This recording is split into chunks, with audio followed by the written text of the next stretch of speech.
Hello everyone, আসসালামু আলাইকুম। Welcome to my new blog. অনেকদিন পর ভয়েস ওভার সহ ব্লগ ভিডিও নিয়ে হাজির হলাম আপনাদের মাঝে। কয়েকদিন আগে একটা ভিডিও আপলোড করছিলাম ভয়েস ওভার ছাড়া, ওইটা ছিল বড় আপুদের বাসায় দাওয়াতের ভিডিও। আর আজকে চলে যাচ্ছি আমাদের বাসায়, আম্মু দাওয়াত দিচ্ছে, তো আমরা রেডি হয়ে বের হয়ে গেছি আমাদের বাড়ির উদ্দেশ্যে। প্রথম পরিষে আমরা সিএনজির জন্য ওয়েট করতেছিলাম, দেন একটা সিএনজিতে উঠে গেলাম। এদিকে সাবিকা ক্যামেরা দেখে হাই দিতেছিল, আর এটা নিয়ে আমি অনেক হাসতেছিলাম। এরপর সাবিয়ার পাপার দিকে ক্যামেরা ধরতে ও একটা হাই দিয়েছিল। দেখতে দেখতে চলে আসলাম কালিয়াফারাত, দেন একটা তরমুজের দোকানে গেছি, ওইখান থেকে তরমুজ নিলাম। তারপর আমরা বাসের জন্য ওয়েট করতেছিলাম, তো এখানে একটা দোকানের সামনে দাঁড়াই সাবিয়াকে একটা চিপস কিনে দিচ্ছে। তারপর আমি আবার এখানে আইসক্রিম দেখতেছিলাম, তো সাবিয়ার পাপা বলতেছিল যে কি আইসক্রিম নেবা নাও। তারপর আমি এখান থেকে একটা আইসক্রিম প্রথমে ভাবছিলাম একটা কোন আইসক্রিম নিবো, পরে কি মনে করে জন্য চকবার আইসক্রিম নিলাম। তারপর বাস চলে আসছে আর আমরা বাসে উঠে গেছি। বাসে উঠে দেন আমি আইসক্রিমটা খুললাম, খুলে এখন আমি খাচ্ছি, সাবিয়ার পাপাকে দিচ্ছি, সাবিয়া খেতে দিচ্ছি। তো বাস এত পরিমাণ জোরে জ্বলতেছিল যে সাবিয়ার ঠোঁটের মধ্যে আইসক্রিম লেগে গেছে।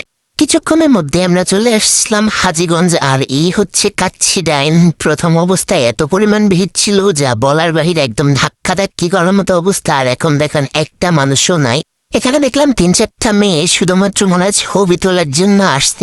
যাই হোক বাদ দিন। তো এদিকে আমি আর সাবিয়ার পাপা মিলে একটু হাতের ভিডিও করতেছিলাম, অনেক সুন্দর লাগতেছিল মাশাআল্লাহ। এরপর আমরা একটু হাজীগঞ্জ নামছিলাম কিছু কেনার জন্য। তো সাবিয়ার পাপা আমাকে এখানে দাঁড় করিয়ে রেখে কোথায় জানি গেছিল। তো আমি এখানে থ্রি পিস দেখতেছিলাম, থ্রি পিস গুলা এত সুন্দর সুন্দর ছিল। আর একটা শাড়ি চোখে পড়তে, ওইটা তো আমার অনেক বেশি পছন্দ হয়েছিল। তো কেনাকাটা শেষ করে তারপর আমরা আবার উঠে গেলাম আরেকটা সিএনজিতে উঠে এখন আমরা চলে যাচ্ছি। আর এই তো ফাইনালি চলে আসলাম আমাদের বাড়ির রাস্তায়।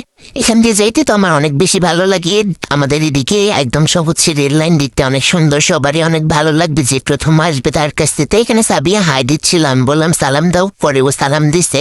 ফাইনালি এই বাসায় চলে আসলাম, আম্মু এখানে শরবত দিচ্ছিল। তারপর যেহেতু দুপুর হয়ে গেছে, আস্তে আস্তে 2টা বেজে গেছে, তো আম্মু এখানে আবার খাবার দিতেছিল। এখানে অনেক কিছু রান্না করছিল, মুরগি, গরুর মাংস, তারপর ডিম, টমেটোর ভর্তা, আরো অনেকগুলো আইটেম ছিল। সবগুলোর ভিডিও করে নেই, তাড়াতাড়ি খাবার শেষ করলাম। তারপর এখানে বাইরে চলে আসলাম। বাইরে এসে দেখি আমার খালতো ভাই ও একটা স্প্রে বোতল নিয়ে দুষ্টান করতেছিল, মানে গাছে পানি দিতেছিল। তো এখানে আবার দেখলাম যে আমাদের গাছে অনেকগুলা মরিচ ধরছে মাশাআল্লাহ। আর এগুলা কামরাঙ্গা মরিচ, আবার বোম্বাই মরিচ বলে, এক একজন এক একটা বলে। তারপর দেখলাম এখানে আমাদের গাছে আবার কাঁঠাল ধরছে মাশাআল্লাহ। এবার আমাদের এই গাছটাতে অনেকগুলা কাঁঠাল ধরছে, সবাই মাশাআল্লাহ বলবেন, দেখতে তো অনেক ভালো লাগতেছিল। হঠাৎ করে কারেন্ট চলে গেছে, তো সাবিয়ার পাপার জন্য বাইরে চেয়ার নিয়ে আসলাম। ওইখানে বসে রয়েছে, বাহিরে অনেক বেশি বাতাস ছিল, যেহেতু ঘরে অনেক গরম লাগতেছিল। তো আমরা এখানে বসে বসে একটু গল্প করতেছিলাম, কথা বলতেছিলাম। আর বাহিরে দেখেন ওই যে দূরে একটা ভুট্টা ক্ষেত দেখা যাইতেছে। আমাদের এদিকে কিন্তু অনেক ভুট্টা ক্ষেত হয়েছে, আর সাবিয়ার পাপারে কিন্তু অনেক সুন্দর লাগতেছে মাশাআল্লাহ। সাবিয়ার পাপা দুপুরে একটু ঘুমাইছিল, দেন বিকালে ঘুম থেকে উঠছে। আর আমি আবার উঠকে এখানে একটু তরমুজ কেটে দিচ্ছি, আর পেয়ারা মিষ্টি গুলোই দিচ্ছিলাম।